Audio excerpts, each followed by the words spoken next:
Aslam dear viewers, welcome to my YouTube channel training in engineering.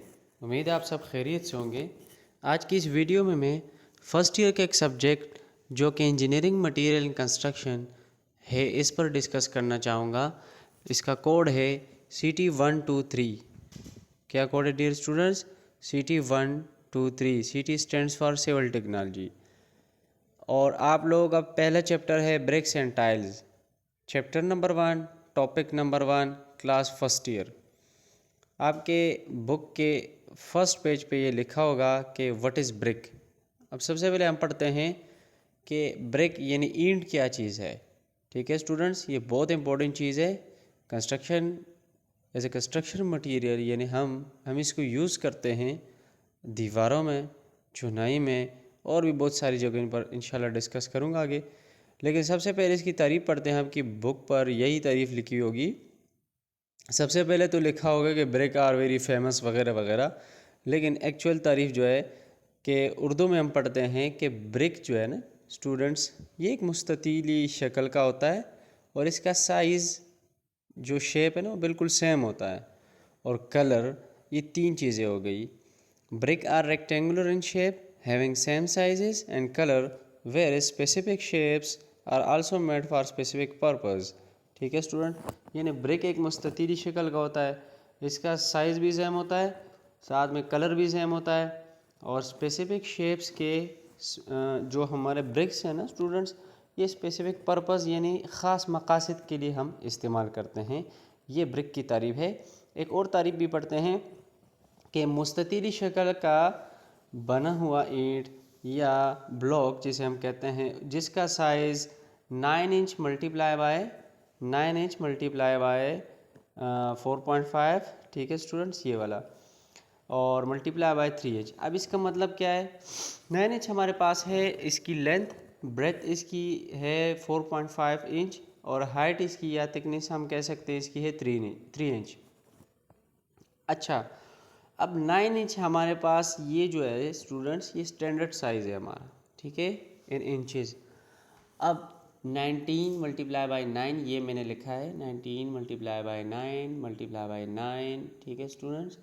अब ये जो मैंने साइज़ लिखे है, this is the standard size of brick in centimetre and this is the standard size of brick in inches.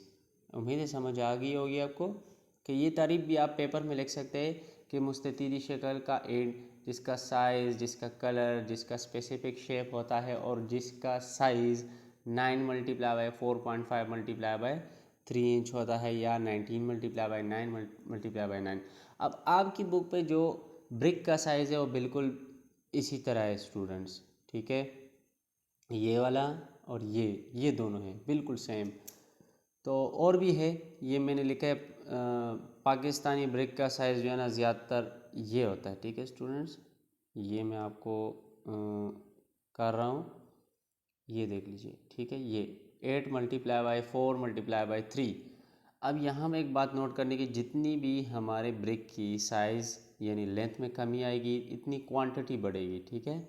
यानी एक दीवारें हम उसमें ब्रिक लगाना चाहते हैं तो अगर हम 9 इंच की इस्तेमाल करेंगे, अक्सर हमने आप लोगों ने सुना होगा ना, 9 इंच की दीवार है, ठीक है, 4.5 उस हालत में होगी जब हाफ इंच यानी हाफ ईंट की दीवार होगी, ठीक है, थिकनेस को इग्नोर कर लेते हैं। इसी तरह 8 इंच की लेंथ होगी, तो अगर लेंथ इसकी इसमें कमी आएगी स्टूडेंट्स, तो फिर क्वांटिटी ज़्यादा बढ़ेगी। ये बात थोड़ी जहन नशीन कर लीजिएगा। अब हमारे पास ब्रिक की कुछ यूजेस है, कुछ खसूसियात है कि ब्रिक हम ब्रिक यूज़ क्यों करते हैं और इसमें क्या क्वालिटीज़ होनी चाहिए। ब्रिक एक तो डियर स्टूडेंट्स प्लेन एरिया में हम इस्तेमाल करते हैं, ठीक है, चूँकि यहाँ पे हमें मिट्टी बहुत उसकी अवेलेबिलिटी बहुत आसानी से हो सकती है, हो जाती है, तो इसलिए हम ब्रिक को यूज़ करते हैं। पहाड़ी इलाके में ज़्यादातर ब्लॉक्स यूज़ करते हैं क्योंकि वहाँ पथरीली मतलब ज़मीन है, ठीक है, पत्थर चट्टान बहुत होते हैं, इसलिए वहाँ पे ये ब्लॉक्स यूज़ होते हैं। और यहाँ से वहाँ तक ब्रिक्स भी यूज़ कर सकते हैं यानी, लेकिन उसकी कास्ट बढ़ जाती है, ठीक है, कैरेज कॉस्ट। इसीलिए हम वही चीज़ यूज़ करेंगे जो उसकी स्ट्रेंथ भी हो, ठीक है, साथ में वो इजीली अवेलेबल हो। ठीक है स्टूडेंट्स। अब ब्रिक जो है ना डियर स्टूडेंट्स, ये कंप्रेशन में बहुत जो है ना ज़्यादा इस दबाव की ताकत बर्दाश्त कर लेती है, लेकिन खिंचाव की ताकत बर्दाश्त नहीं करती। अब दबाव की ताकत क्या चीज़ है डियर स्टूडेंट्स, इसके लिए एक टेस्ट होता है, इंशाल्लाह आगे आएगा। वो है dear students compressive strength test होता है कि हम ईंट में कंप्रेशन टेस्ट करते हैं कि इसकी कंप्रेसिव फोर्स यानी इसकी स्ट्रेंथ कितनी होगी दबाव की ताकत में।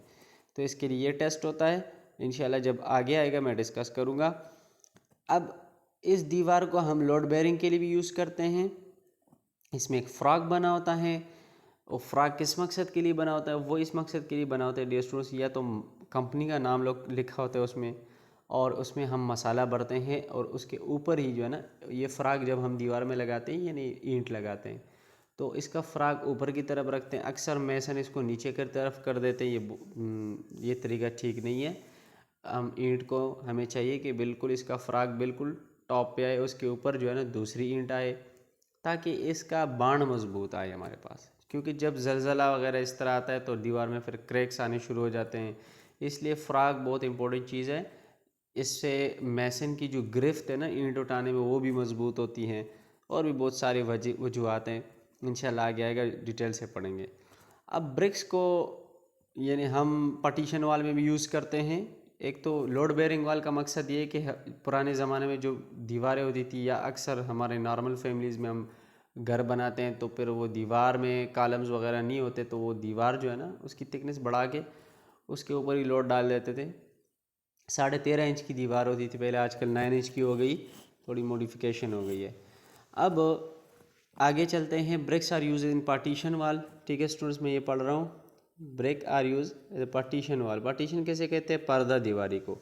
मैंने बताया था आप लोगों को कि आजकल जदीद दौर में फ्रेम स्ट्रक्चर बिल्डिंग बन रहे हैं। फ्रेम स्ट्रक्चर बिल्डिंग वो इमारत जिसका वज़न इमारत कालमों के ज़रिए बीम तक पहुँचे, बीम फिर आगे यानी बुनियाद तक पहुँचा के ज़मीन पे कन्वर्ट कर देता है, ट्रांसफ़र कर देता है। ठीक है, तो ऐसे बिल्डिंग्स को हम फ्रेम स्ट्रक्चर बिल्डिंग कहेंगे, और इसमें हमारे जो वाल्स यूज़ होंगे डियर स्टूडेंट्स वो पार्टीशन वाल यूज़ होंगे। अब आगे चलते हैं। ब्रिक्स को हम एज एग्रीगेट इस्तेमाल कर सकते हैं, कैसे? ठीक है, ये बहुत इम्पोर्टेंट चीज़ है डियर स्टूडेंट्स। यानी छोटे टुकड़े इसके करके ना हम अक्सर फिलिंग करते हैं, या बुनियाद में यानी फाउंडेशन में हम यूज़ कर सकते हैं इसको, लेकिन वो थर्ड क्लास किस्म की ब्रिक होती है हमारे पास। ठीक है, उसकी यूज़ करनी चाहिए, यानी फ़र्स्ट क्लास की नहीं करनी चाहिए। अब ब्रिक का साइज़ हमने पढ़ लिया ना, सेम साइज़ होता है, टाइट ग्रिप हो सकता है इसके ऊपर, हमारा लो कास्ट है, अवेलेबल है, कॉमन है, और इससे जो हम दीवार बनाते हैं ना बहुत अट्रैक्टिव होता है। ठीक है स्टूडेंट्स, और एक सॉलिड होता है, स्पेशल ब्रिक्स होते हैं, स्पेशल पर्पस के लिए हम इस्तेमाल करते हैं, जैसा कि फायर ब्रिक्स है। अब फायर ब्रिक्स आप लोग, ये है बहुत इंपॉर्टेंट चीज़ है, ये 2000 डिग्री सेल्सियस तक हीट जो है ना ये बियर कर लेता है, यानी बर्दाश्त कर सकता है। ये हमारी ईंटों की भट्ठियाँ बनी होती है ना डियर स्टूडेंट्स, वो भी उसमें जो अंदर कंस्ट्रक्शन हुई होती है ना, उसमें हमने जो ईंटें इस्तेमाल की होती है वो फायर ब्रिक्स होती है, जो 2000 डिग्री सेल्सियस तक हीट बर्दाश्त कर सकती है। अब आगे चलते हैं। अर्थ फॉर ब्रिक्स मैन्युफैक्चर, यानी ईंटों के लिए, यानी जिस मिट्टी से हम ईंट बनाते हैं उसमें क्या क्या खुसूसियात होनी चाहिए, ये डियर स्टूडेंट्स मैं पढ़ रहा हूँ ये वाला पोर्शन। ठीक है, अब सबसे पहले हमारे पास है क्ले। ठीक है, अब क्ले क्या चीज़ है, clay is also called alumina, आपकी सबसे पहले बुक पे लिखा हुआ है। और क्ले ऐसी होनी चाहिए कि इसमें प्लास्टिसिटी होनी चाहिए। ठीक है, अगर प्लास्टिसिटी नहीं होगी तो इसकी शेप हमारे पास वो नहीं बनेगी जिस सांचे में हम इसको डालते हैं मिट्टी को, फिर वैसी शेप हमारे पास नहीं आएगी जो हमें रिक्वायर्ड है। अब क्ले हमारे ब्रिक्स बनाने में 20% से 30% की होनी चाहिए। कितनी स्टूडेंट्स?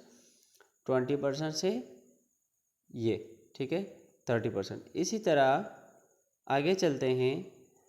सिलिका, जिसे हम रेत भी कह सकते हैं। अब सिलिका किस मकसद के लिए यूज़ करते हैं डियर स्टूडेंट्स?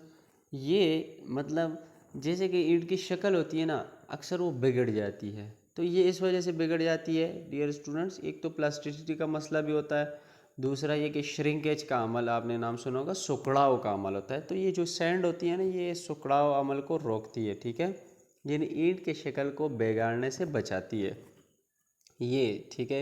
ये 50 से 60% होती है।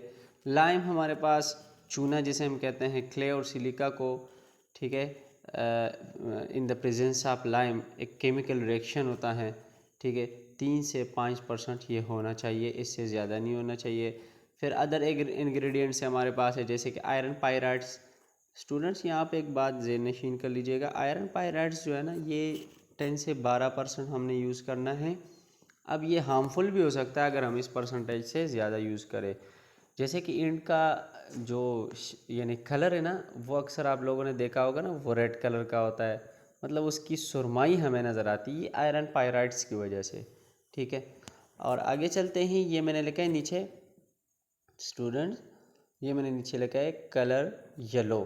अब येलो कलर किस वजह से, आयरन ऑक्साइड की क्वांटिटी जो होती है ना, अगर ये डिक्रीज़ हो तो ईंट का जो साइज़ है, सॉरी, ईंट का जो कलर है वो येलो होगा, ठीक है। अगर इंक्रीज़ होगा आयरन ऑक्साइड तो फिर हमारा ईंट जो है ना वो ब्लू होगा और ब्लैक होगा। अक्सर आप लोगों ने देखा ईंट हम कहते हैं ना जल जल गई है। तो ये थोड़ी बहुत चीज़ें थी मैंने डिस्कस करनी थी। तो ये कंपोजिशन है हमारी, ठीक है, इसको कहते हैं कंपोजिशन फॉर ब्रिक, ठीक है, टोटल। और ऊपर हमने ब्रिक के बारे में पढ़ लिया, स्टैंडर्ड साइज़ ऑफ ब्रिक पढ़ लिया। इंशाल्लाह मैं एक प्रूफ भी करूँगा कि एक फिर क्वांटिटी में कि 1 क्यूबिक फुट में कितनी हमारी ईंटें लगती हैं, सैकड़ा जिसे हम बोलते हैं 100 क्यूबिक फुट में। तो इंशाल्लाह वो क्वांटिटी सर्वे सब्जेक्ट में आएगा। उम्मीद है आप लोग इस लेक्चर की समझ आ गई होगी। कोई प्रॉब्लम हो, कोई मसला हो, डियर स्टूडेंट्स कमेंट बॉक्स में ज़रूर पूछ लीजिएगा। थैंक यू फॉर वॉचिंग, मिलते हैं अगली वीडियो में, शुक्रिया।